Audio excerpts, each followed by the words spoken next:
పురాతన కాలంలో పవిత్రమైన కైలాస పర్వతంలో పార్వతీదేవి తనకు ఒక విశ్వసనీయ రక్షకుడు కావాలని ఆకాంక్షించింది. ఒకరోజు పరమశివుడు తపస్సులో మునిగిపోయిన సమయంలో పార్వతీదేవి స్నానం చేయడానికి సిద్ధమయ్యింది. తన శరీరానికి పసుపు రాసుకుని ఆ మిశ్రమంతో ఒక అందమైన బాలుడిని ఆకృతిగా తీర్చిదిద్దింది.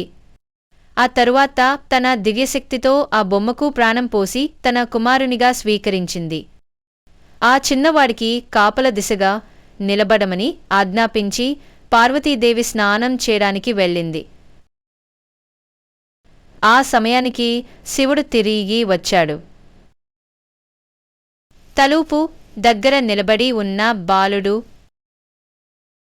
తాను దేవుడైన శివుడని చెప్పినా లోపలికి వెళ్ళనీయలేదు. బాలుడు తల్లిగారి ఆజ్ఞని పాటిస్తూ శివుడికి అడ్డుగా నిలిచాడు. శివుడు ఈ ధైర్యాన్ని చూస్తూ ఆశ్చర్యపోయాడు. కాని బాలుడు వెనక్కి తగ్గలేదు. చిరాకు చెందిన శివుడు తన బటకనాలను పంపి బాలుణ్ణి తొలగించాలని అనుకున్నాడు.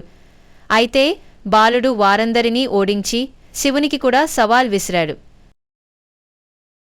శివుడు కూడా ధైర్యంగా ప్రతిస్పందించి భీకర యుద్ధానికి సిద్ధమయ్యాడు.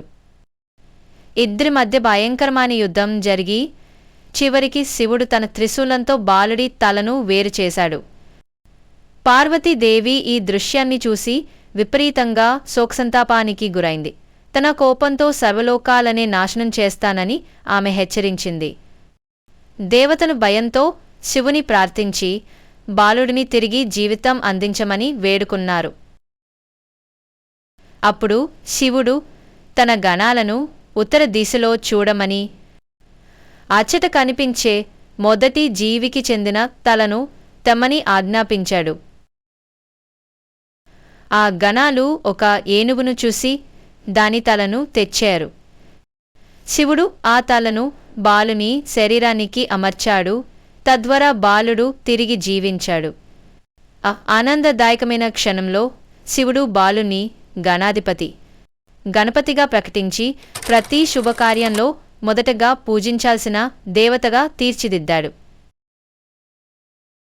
ఈ విధంగా విఘ్నవినాశకుడు, బుద్ధిదాయకుడు, విజయప్రదాయకుడైన శ్రీ గణేశుడు జన్మించాడు.